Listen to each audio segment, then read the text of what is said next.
What's good everyone, welcome back to JDB Selects. This is my 2023 NRL Ladder Predictions. In 17th place, with the 2023 wooden spoon, I have the Newcastle Knights. The Knights started last season strong, beating the Roosters in their opening game, before going on to lose 8 of their next 10, and finishing the season in 14th place. Coach, Adam O'Brien, will struggle to keep his job this season if things don't improve.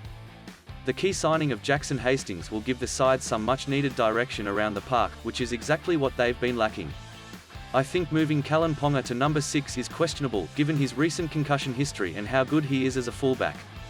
I feel that this side could easily be torn apart through injury and coaching-pressured reshuffles, to the point that they lose their way throughout the season and implode.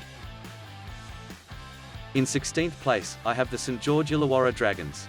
The Red V finished in 10th place last year, meaning St George haven't played finals football since 2018, and unfortunately, I don't see that changing in 2023 either, as the club continues to make headlines, but for all the wrong reasons. Looking at their roster changes, the Dragons have lost Tarek Sims, Andrew McCulloch and Josh McGuire, but have signed Jacob Little and Zane Musgrove from the West Tigers as well as Ben Murdoch-Masula from the Warriors. But unfortunately, I don't think these signings can turn their fortunes around. I think the most telling problem for the Dragons is their off-field issues, most notably, only 3 players turning up to their 2022 end-of-season awards. In 15th place I have the Gold Coast Titans. The Gold Coast Titans finished in 13th place last year, although equal to both the Warriors and Knights on points, but just ahead on points difference. Kieran Foran and Sam Verrill's arrival on the GC has been hailed by coach Justin Holbrook as the move the club needed to make in order to return to the top 8. Foran should bring some direction and guidance to a young spine, however I don't think it will be enough to get him any further up the ladder, especially with the addition of a 17th team. This one hurts, but I do have my own team, the mighty New Zealand Warriors, coming in at 14th, one higher than their 15th place finish last year. We have recruited well, with the likes of Mitch Barnett, Tay Murray-Martin and Dylan Walker, just to name a few. And new head coach Andrew Webster has hopefully brought some of the Panthers' winning mentality with him over the Tasman. Being back based in New Zealand should help, but as always the Warriors leave too much to be desired in the effort department. There's some quality players in their side and some with big futures, but I'm putting them in at 14th because I'd rather go low and be pleasantly surprised, than aim high and be disappointed. In 13th place I have the West Tigers. The Tigers finished with the wooden spoon in last place last year, but did show glimpses of improvement following the sacking of head coach Michael Maguire. 2023 sees lots of changes for the Tigers, including Tim Sheens as head coach with club legend Benji Marshall as his assistant. Key signings include Api Korosai, David Clemmer, John Bateman and Isaiah Papali. All of their new roster changes should make a meaningful difference and create a formidable forward pack, but they will need Luke Brooks to step up as well, especially with so much uncertainty about their spine. In 12th place I have the Dolphins. Everyone seems to be writing the Dolphins off and many are predicting them to get the wooden spoon in their debut season, but I personally think they will surprise a lot of people. Wayne Bennett has proven time and time again that he is an elite coach, and if anyone can do it, it's Wayne Bennett. A lot has been made of their aging roster and I would tend to agree it is a potential issue, especially if injuries occur. However, experience is something you can't coach and is especially important around their young players, like Sean O'Sullivan. I hope for the sake of the competition that the Dolphins come out firing and give some of the bottom 8 teams a run for their money. Coming in at number 11, I have the Manly Sea Eagles. Manly had just slid into the top 8, and were looking to make a strong end to the season when the now infamous Pride jersey saga rocked the club.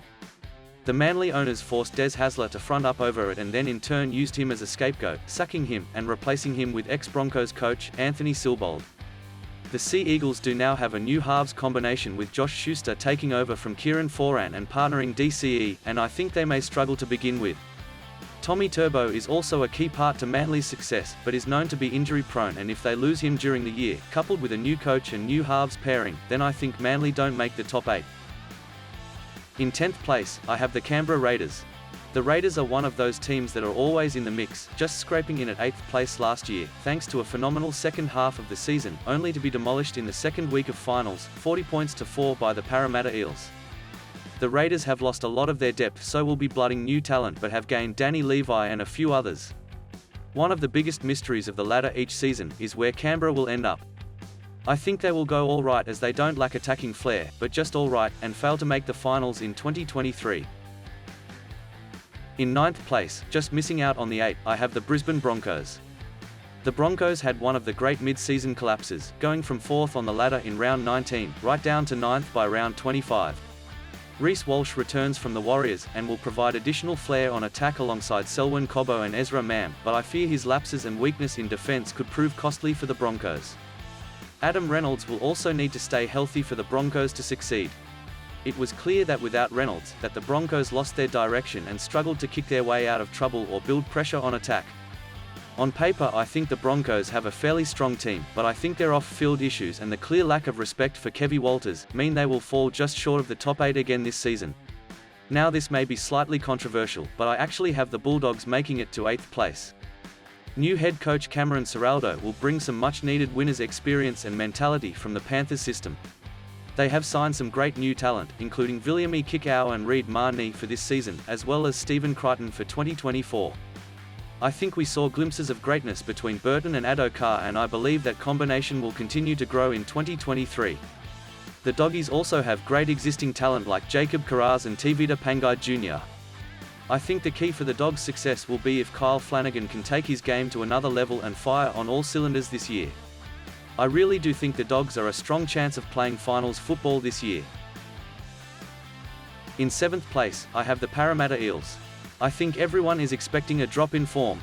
The Eels were on the losing end of arguably one of the most one-sided grand finals in years. Couple that with the loss of the likes of Isaiah Papali, Reid Marnie and more, and it's clear that Parramatta's premiership window is sliding shut fast. The addition of Josh Hodgson brings more questions, and the future of Mitchell Moses will hang over the Eels all season.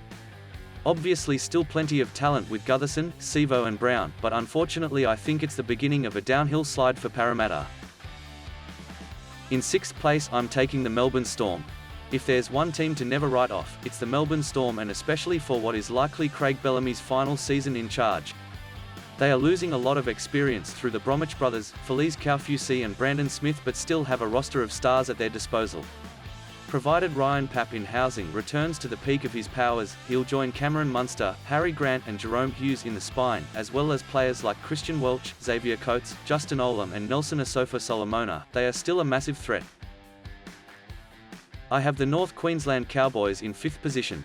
North Queensland enjoyed a massive 2022 season under Todd Payten, however it's hard to see so many players backing up their form after so many enjoyed career-best seasons in 2022.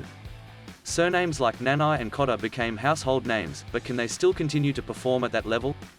There's more travel for them than last year. They'll still be a threat, but expect a slight drop.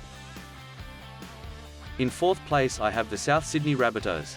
Souths have one of the more settled sides in the competition, with no big name signings going into the 2023 season, which means coach Jason Demetrio is fairly confident his side can continue to be in the mix.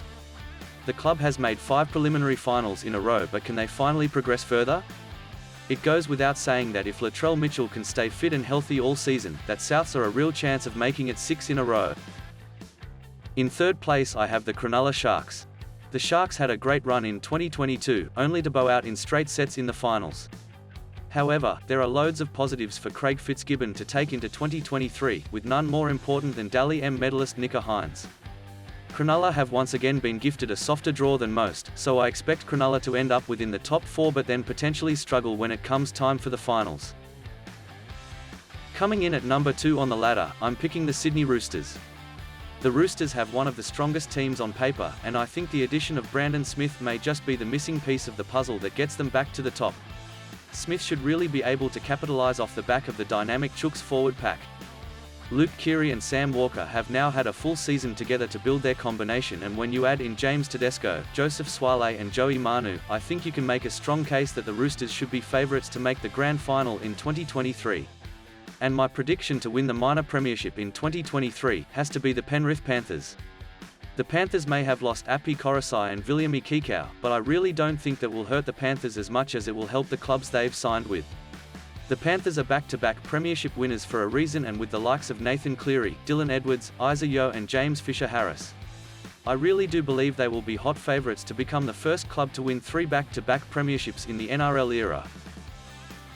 Thanks for watching, and don't forget to leave your ladder predictions in the comments and subscribe to stay up to date on all things rugby league.